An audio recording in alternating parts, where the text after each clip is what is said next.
So আজকের এই এপিসোডে আমি দেখাবো কিভাবে আপনারা রকেটের মাধ্যমে বিল পেমেন্ট করবেন।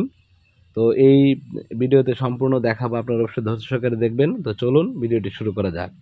কিভাবে আপনারা রকেটের সাহায্যে বিদ্যুৎ বিল পে করবেন। তো ফার্স্টে যে কাজটি করতে হবে, আমাদের রকেট অ্যাকাউন্টে চলে যেতে হবে। এখানে আপনার ফোন নাম্বার দিবেন এবং আপনার এখানে পিন দিয়ে লগ ইন করবেন। তো আমি আমার অ্যাকাউন্টে লগ ইন করতেছি। তো আমার অ্যাকাউন্টে আমি লগ ইন করেছি। তো আপনারা আপনাদের অ্যাকাউন্টটি লগ ইন করবেন। তো লগ ইন করার পর আপনাদের যে কাজটি করতে হবে সেটি হচ্ছে এখানে বিল পে অপশনটিতে ক্লিক করতে হবে। তো আমরা বিল পে অপশনটিতে ক্লিক করছি। তারপর হচ্ছে আমরা পল্লী বিদ্যুতের বিল পেমেন্ট করব। তো এখানে আমরা লিখব পল্লী বিদ্যুৎ। তো পল্লী বিদ্যুৎ দেখতে পাচ্ছেন, পল্লী বিদ্যুৎ একটি রয়েছে প্রিপেইড, একটি রয়েছে পোস্টপেইড। পোস্টপেইড হচ্ছে আমাদের একটি অ্যামাউন্ট ধার্য হবে যে এত টাকা আমাদের মাস শেষে পেমেন্ট করতে হবে। সেই আমরা যে খরচ করেছি খরচের পরিমাণটি যেটি মাস শেষে কাউন্টিং করে আমাদের জানানো হয়, তারপর আমরা পেমেন্ট করি। আর প্রিপেইড হচ্ছে আমাদের কি আমরা আগে টাকা ঢোকাবো, তারপর সেখান থেকে ধীরে ধীরে টাকা কাটবে। আর পোস্টপেইড হচ্ছে আগে আমাদের আমরা বিদ্যুৎ ব্যয় করব, তারপর আমাদের টাকা দেব। আর প্রিপেইড হচ্ছে বিদ্যুৎ ব্যয় করার পূর্বেই আমরা টাকা জমা দিতে হবে এবং সেখান থেকে ধীরে ধীরে কাটবে, আমরা ব্যয় করতে থাকবো। তো আমরা সচরাচর আমাদের যে পুরনো সমস্ত মিটার হচ্ছে পোস্টপেইড, আমাদের বিল আসতো তারপর আমরা পেমেন্ট করি। তো এখনও বিল এসেছে, আমরা এখন পেমেন্ট করবো। এটা হচ্ছে পোস্টপেইড। আর প্রিপেইড হচ্ছে আমাদের মিটারে যখন দেখি আমাদের ব্যালেন্স 0 রয়েছে, তখন আমরা প্রিপেইডে আমরা রিচার্জ করে থাকি বা বিল পে করে থাকি। এখন আমরা পোস্টপেইডে করব। তো এখানে আমরা ক্লিক করছি। তারপর এখানে আমাদের যে কাজটি করতে হবে, এখানে SMS অ্যাকাউন্ট নাম্বারটি দিতে হবে। আমরা দেখব যে গ্রাহক হিসাব নাম্বার রয়েছে আমাদের বিদ্যুৎ বিলে, সেটি এখানে উঠিয়ে দেব, গ্রাহক হিসাব নাম্বার। তো এটি আমরা উঠাবো। তারপর এখানে হচ্ছে মাস সিলেকশন করব, তারপর হচ্ছে এখানে ইয়ার সিলেকশন করব, তারপর আমরা এখানে ব্লেড এটে ক্লিক করব।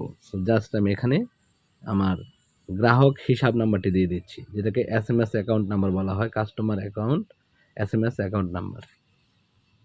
তো এখানে আমরা SMS অ্যাকাউন্ট নাম্বার দেওয়ার পর এখানে মাস এবং ইয়ার সিলেকশন করার পর এখানে রয়েছে সেলফ রয়েছে।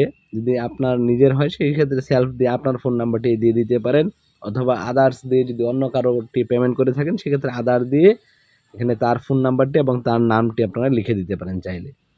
তারপর আমাদের যে কাজটি করতে হবে, এখানে নিচে ভ্যালিডিটিতে ক্লিক করতে হবে। তো আমরা ভ্যালিডিটিতে ক্লিক করছি। তো এখানে দেখতে পাচ্ছেন এখানে টোটাল বিল অ্যামাউন্ট দেখাচ্ছে, আমার যে কত টাকা হয়েছে সেটি দেখাচ্ছে। আমি ওকে ক্লিক করব। ওকে ক্লিক করার পর এখানে আমাদেরকে পিন দিতে হবে, তারপর কিন্তু আমাদের পেমেন্ট কমপ্লিট হবে। দেখতে পাচ্ছেন এখানে ডিটেলস দেখাচ্ছে কত টাকা হয়েছে, ইন ডিটেইলি সব দেখাচ্ছে।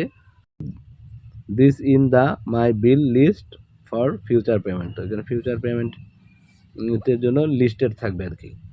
ফিউচার পেমেন্টে আমরা লিস্টেড করব না। তো আপনারা করতে পারেন। আবার দেখা যেতে পারে এরকম হতে পারে আপনাদের পরবর্তীতে অটোমেটিকলি টাকা কেটে নিতে পারে, অথবা আপনাদের এই অ্যাকাউন্ট নাম্বারটি সেভ থাকতে পারে, দুইটা থেকে একটা হবে। তো জাস্ট আমি সেভ না করি, আমি এখানে পিন দিয়ে আমি সাবমিট করে দিব। তো এই পর্যায়ে আমি সাবমিট করে দিচ্ছি, চাপ দিয়ে ধরে রেখেছি। তো দেখতে পাচ্ছেন এখানে কিন্তু আমার পেমেন্ট কমপ্লিট হয়েছে। দেখতে পাচ্ছেন এখানে ফি 5 টাকা এরকম একটি অ্যামাউন্ট কেটেছে দেখাচ্ছে, এবং এখানে রয়েছে রিসিপ্ট রয়েছে। আমরা রিসিপ্টটি সংগ্রহ করবো। এই যে দেখতে পাচ্ছেন এই রিসিপ্টটি আমাদের চলে এসেছে আমাদের পেমেন্ট করার পর। তো দেখতে পাচ্ছেন আমাদের বিল কিন্তু পেমেন্ট করা হয়েছে। এই পর্যায়ে আমরা এটিকে সেভ করে রেখে দিতে পারি। তো আমি সেভ করে দিচ্ছি। তো এটি আমার গ্যালারিতে দেখতে পাচ্ছেন পিডিএফ আকারে চলে যাচ্ছে। এটি চাইলে আমি কিন্তু কম্পিউটার দোকান থেকে প্রিন্ট করেও নিতে পারি। তো এইভাবে আমরা সহজেই আমাদের বিল পেমেন্ট করতে পারি। তো ভিডিওটি ভালো লাগলে অবশ্যই লাইক শেয়ার কমেন্ট করতে ভুলবেন না। যারা নতুন রয়েছেন অবশ্যই চ্যানেলটিকে সাবস্ক্রাইব করবেন। ধন্যবাদ সবাইকে।